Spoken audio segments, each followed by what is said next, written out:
then I'm going to be speaking for half an hour about 2024 and particularly about AI. So hopefully these two will work together. You'll see me by the side. I'm going to be changing my presentation as Armin speaks, trying to reflect what he's saying. Very quickly, I just want to get some interaction going. I just want to hear a yes from you. That's all. Just a yes, or if you prefer, a oui, or a ja, or something else, okay? Are you ready? Yes. There was a very strong ja from over here. That was good. Okay. That's great to hear. Thank you very much. Right, let's get started on our journey into the future, looking at the future of learning and development. Going to hand you over to Armin Hock, founder of Speaks, taking us through a big picture view of the next decade. Armin. Hi, thanks, Donald. Yeah. Okay, thanks, Donald.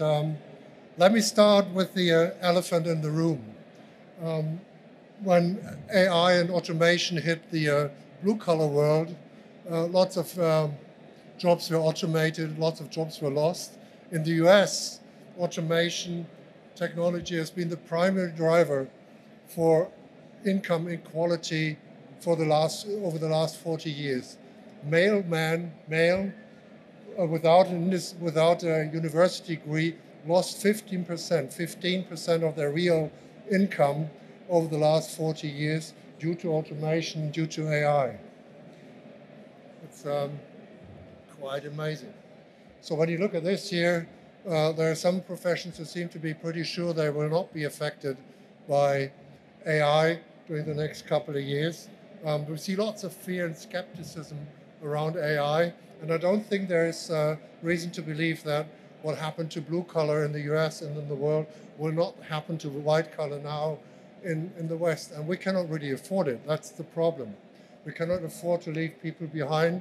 We cannot afford to just automate activities and just send those people away because we don't have enough people in the workforce. So the real conclusion here is we need to reskill and upskill people to meet the demands and requirements of the new workforce. So those guys are in construction, leaving construction.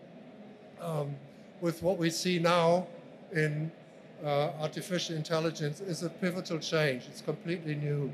All things related to language. Sounds trivial, but it's massive. All things related to language can be automated now, everything. Programming, for example. When you look at Mint jobs and Mint education, very high demand for Mint profiles till 3 years ago, till last year actually, and the demand is decreasing because lots of the qualification that you need for programming, for dealing with numbers, can be automated now. Programming used to be one of the hardest things to do, and now we have to rethink a lot of jobs and education, training, and also our role in L&D. And as enterprise leaders, we are changing, the company is changing all the time.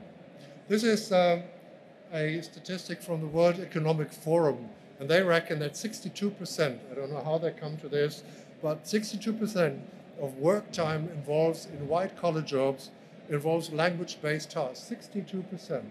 It doesn't mean that 62% of people can be automated, but what they do, parts of it can be automated, can be made more efficient, and that goes through all industries, goes through all sectors, through all functions within those companies. So my thesis really is that mediocrity will be automated. High-level jobs will not be automated. I'm pretty safe, I hope. Well, there's lots of things like when you, in marketing, for example, writing blog posts. Nobody will write a blog post anymore for SEO out of their head. They will just ask ChatGPT, give me a SEO optimized blog post on whatever topic. So you don't need those content writers anymore. You see, our entire educational system has been built on this industrial model. We've been raised and educated to be a wheel in the machine, and we went to school, went to university, we got a degree, and then we used this for the rest of our lives. That's my life story. And this is changing completely. We have realized already for the last years that we need to change this model, that we need to reskill and upskill people. Look back at the automation that hit blue collar. And during the last month, we had automation coming from language models, in language and with ChatGPT coming on top of this. So it will be critical. It will be critical to close the gap. There will be a gap widening of people who are left behind through automation, people who are staying in the job, who will be using those tools to improve their efficiency.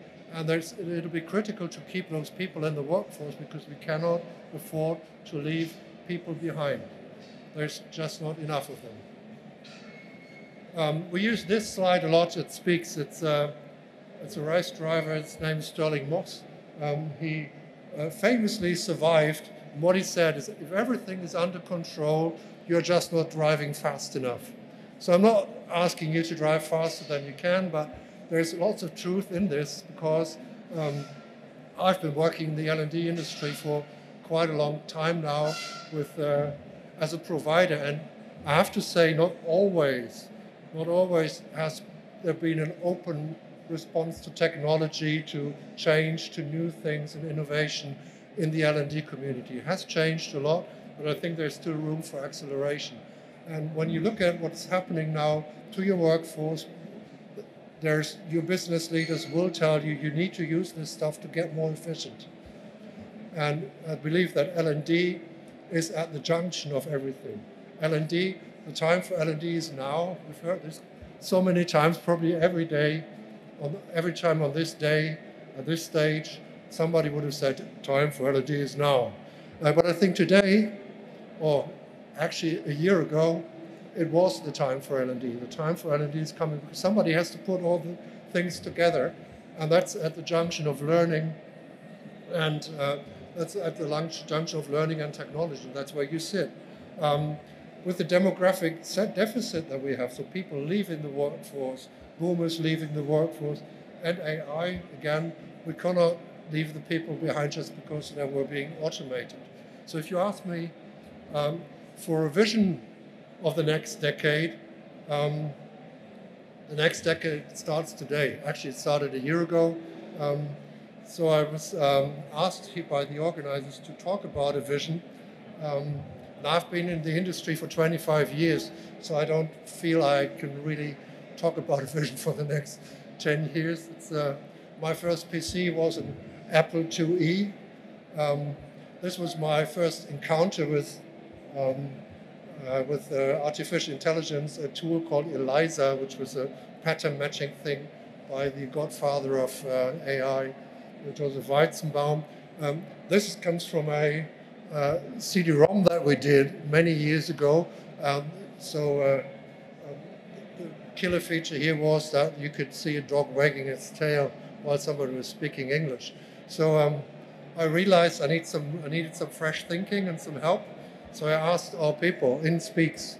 They're younger than me, they're in the L&D industry, they have a perspective in L&D, I hope, and they should have an idea of L&D given the context they work in. That's a picture from one of our getaways with the company. So I asked them, what is your vision for L&D in the next decade? Simple survey, a simple survey that I sent to them in late December, just one question. They could give me a word, they could give me an epic. Lots of them actually used ChatGPT. I could see that because there was tons of meaningless stuff. The responses were slightly pragmatic, but in the end, the vision is largely grouped around constant change driven by technology and AI. And to be honest, we used ChatGPT to analyze all the responses. It was more than 100 pages of text, great stuff, much faster than we could have done it in the time. So there were lots of differences between the age groups, and that's something that's very important for you in L&D. There were lots of differences in technology adoption, learning approach, in strategic versus personal focus. The older they are, the more strategic they think. Surprise. And I can share this later on. So the most remarkable thing is what was not mentioned. It was diversity, inclusion, equality. Nobody talked about this. It was all about technology. It was all about AI. I think the main point here is that there was a very diverse reaction between the age groups. And that's very important for us. There's not this workforce. There are cohorts in the workforce. You just talked about your children. They're just 4 years apart. My children are 3 years apart. And they have a different way of dealing with data, with automation, with ChatGPT. One is using it, one is not using it. She's still reading books. And I just try to kick her, use this, it's much better for you. She won't. So there's, within age groups, there's a difference. And this widespread is something that will be with you for the next decade. Speaking of a decade, the ones who are 20 now, the ones who are 30, 40, 50, will be with you for the next 10 years. And they're different. They have different expectations, they have different ways of using AI and tools. So my company was born from a vision to bridge the gap between technology and learning and bring together leading edge technology, AI, people, experts, and content. And our vision, this is our vision for Speaks, empowering people. That's what we do, coaching, language training, lots of things. And I believe this is also at the heart of L&D, empowering people, that's what you do. And my question really is if this has changed. You know, this quote here, for example, you might have seen this quite often, no matter whether you believe in every aspect of it, it's a fact, human activities will be replaced. Lots of human activities will be replaced by AI. Look at Mint, for example. This brings me to what I would call the reskilling imperative. There are numbers out there, 40% of the global workforce need to be reskilled by IBM. That's 1.4 billion people need to be reskilled due to AI, not only because of ChatGPT, the entire AI environment. And one thing that I found interesting with Boston Consulting, they found that skill building is still not on top of mind. They found in an analysis of reports, of company reports with Fortune 500 and best places to work companies, that skill building has about the same level of attention that diversity and inclusion had 15 years ago. So skills are still not worth mentioning in company reports. You have diversity and inclusion now 5, 6, 10 pages because everybody's seen the value of it. Skills aren't at this point at the moment. So AI and the demographic deficit are just pushing for reskilling and upskilling. People are leaving the workforce, and at the same time AI is making some activities, not people, but activities that people do, makes it, automates it and moves it away. This is actually what I wanted to tell you as a core. It's a quote from a guy, it's Grady Booch. He's an American software engineer who's instrumental in object-oriented programming. My company wouldn't exist without him, and a language called UML. And my experience with Speaks, very personal experience, is if there's a problem, someone will come up with a tool. There's no way. And sometimes, because we're a software company, sometimes they will even try to build one, which is wrong, because upskilling is much more than just throwing tools at people. Somebody needs to give context. We need to be mindful about tools and their proliferation and the expected results. That's super important to have a view on what you actually want to achieve before you start throwing tools at people. I've seen this. Use ChatGPT, write a blog post. If you don't talk to your marketing leader what you actually want to achieve, you will get nonsense. So it's all about the expected result and then talking about. So ultimately, AI arrives at the workplace as tools, as a set of tools. It's Microsoft Copilot. We will see it all in our companies now, and the equivalent from Google, Photoshop AI, Midjourney, video tools like Colossian or Synthesia. We need to leverage fear and business expectations, and L&D needs to provide guidance and strategies for the new workplace and the digital workforce. So we need to think beyond tools. We need to build behaviors. Don't be a fool. Don't throw things at people. For this, L&D must be on top of technology. That's very important. I don't know how many of you have a technology background, but this is now an age where it's not only about methodology, about strategy, about being good to people, it's about to understand the very basics of data. And with data, you're talking about technology.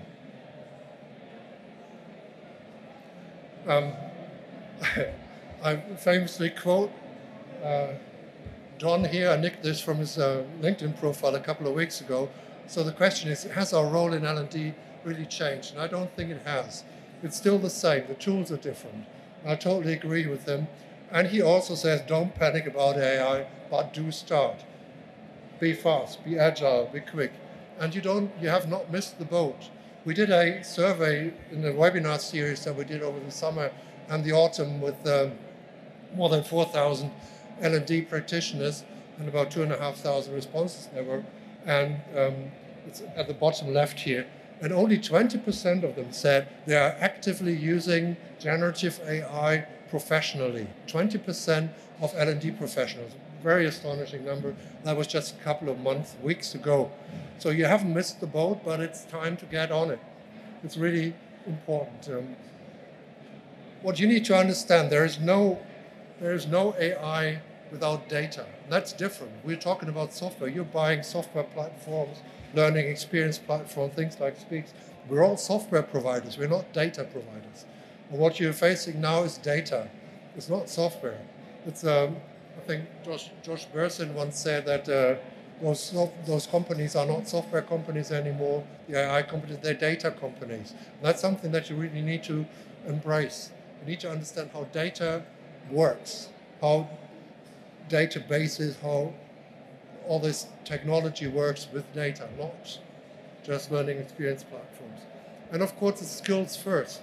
You've been building skills frameworks, you've been building taxonomies, you've linked this to content, and you realize this doesn't work because it's just changing too fast.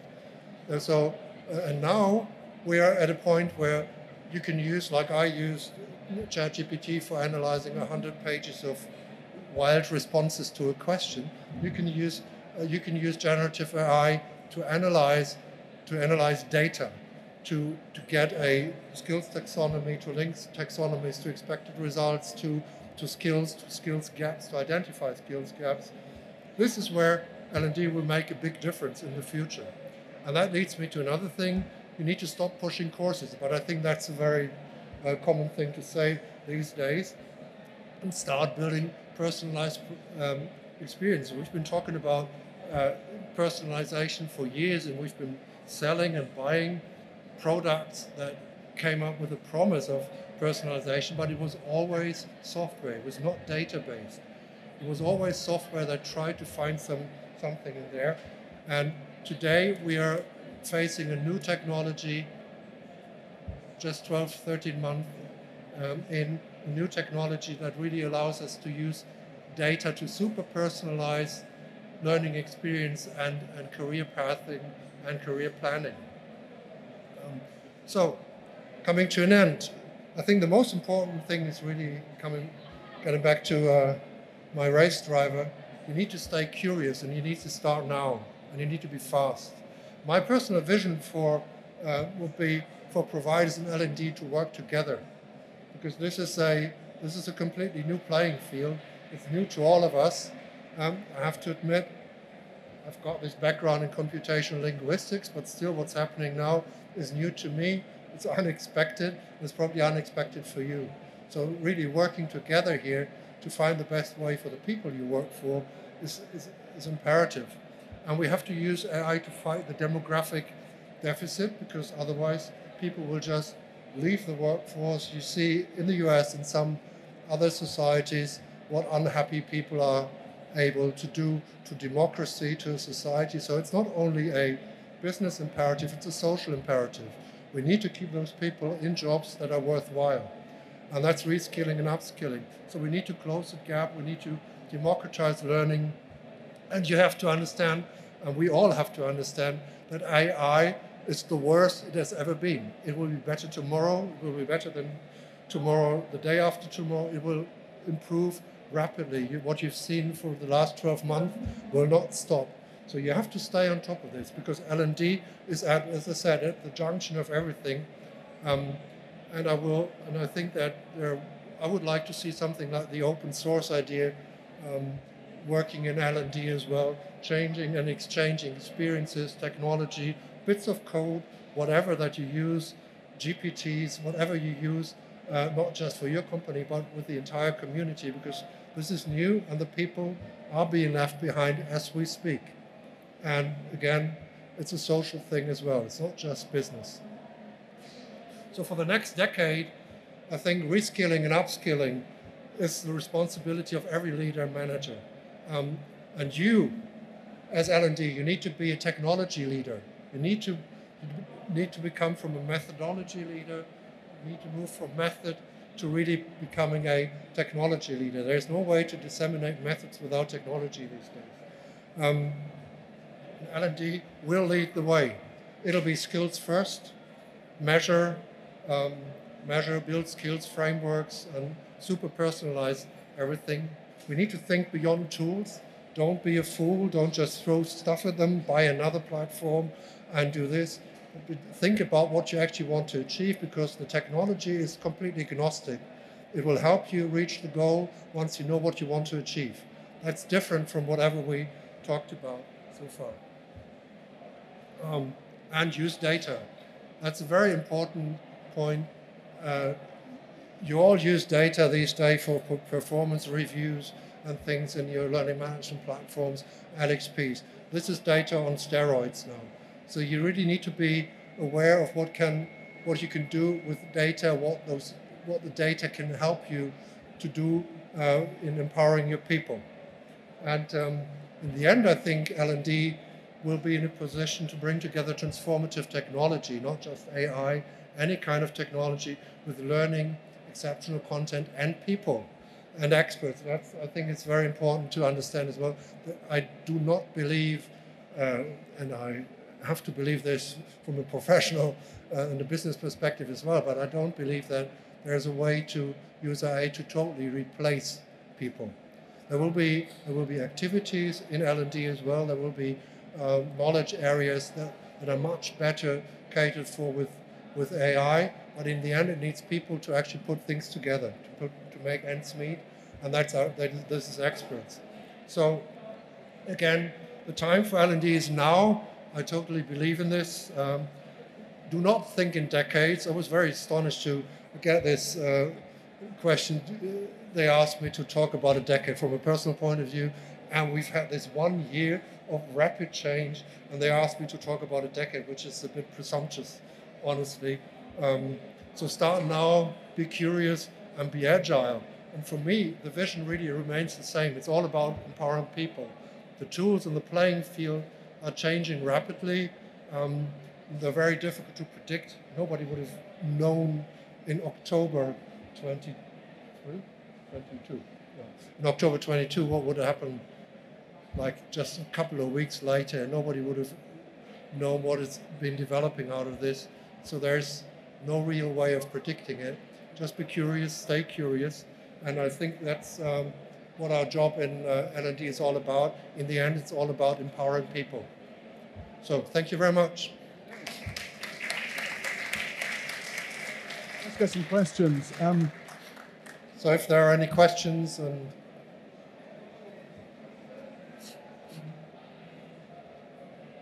does anybody have a burning question? Don't talk to the Germans.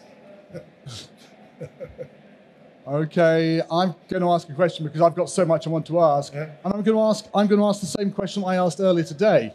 We had a great speaker talking about AI in learning and development, talking about the need for change of organizations of learning and development. My question is the same. Is learning and development ready to take this challenge? Is it ready to change? I don't think that's the right question. You just have to be ready because it's happening.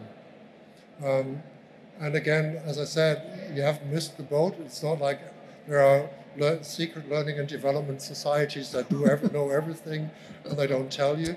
From my experience from talking lots of L&D managers, it's just a skepticism, lots driven by data privacy issues at the moment, but the people are using it, and The business leaders are expecting efficiencies. That's the most important thing. They just say, it's out there, use it and save money. That's the one part of it, the one side of it. And I really believe that it's not all about saving money, it's also about saving those people, because we need them. It's, I cannot see, we haven't, just for a very pragmatic thing, we haven't let go of one marketing person. We just have means of ways of accelerating our marketing outreach at the moment, duplicating, tripling what we've done before with the same amount of people. So that's something that you need to do, and I think L&D is ready because you have the tools, you have the understanding, you are learning technologies, so that's proof of your interest in this very particular topic. Okay, so that's a good answer. A very political answer. You notice politicians always say, well, that's an interesting question, and then they say something different. That was a very interesting answer. No, I don't think that L&D is ready for this. Okay, but the people in the room are, because they're here, and there are some people who will change and other people who won't. Any other questions for Armin? Yes. Let me just give you a microphone quickly. Thank you. How do you see or imagine the transition? Because today in companies, in software companies, we have a big legacy. We have existing tools, we have existing practices. So do you think we should just trash everything and rethink everything? And what is the transition? Okay, how do we make the transition revolution or evolution? Well, I'm also a business leader, so we have to go for evolution because we cannot just smash everything and start new. So that's the imperative here. But what I think is we need to... I'm blank. So the transition is going on at the moment already. So the people that work for you are using this, the young people are using this, so it's sort of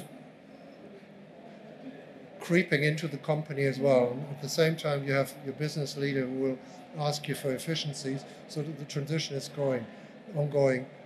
For us, for example, you see this with lots of product here, providers are integrating technology, AI, into their existing technology. So there's a pathway, there's a segue from no AI to using AI at full speed. It'll be mandatory. It'll be very important for companies to be fast, to actually understand what you can do. As I said before, if you don't know what you want to achieve, there's no real way, no point in using AI just for the sake of it. So that's very much the point. So like Sterling Ross, the driver, you have to go fast. Maybe it has to be dangerous. Perhaps you can have some crashes, but small crashes on the way. Yeah. Oh, there we go. Okay. Any other? Probably time for one last question for Armin. Okay. If there's no further question, I feel like an auctioneer. Going, gone. All right. So I've got a question for you. Sorry, Armin. It is change. It's important. As everybody walks out of here today or tomorrow, what's the one thing to do? What's the one thing to start doing on this journey? Be curious. Okay. That's super important. If you're not curious, if you just take things as they are, companies will use this to their advantage. There will be another level playing field in a couple of years. But at the moment, we're in this acceleration phase, and if you stay where you are, some of your competitors will just leave you behind. It's a powerful and really important message to end on. Everybody, can we just say a big thank you to Armin Hopp from Speaks? Thank you, Armin. Great job.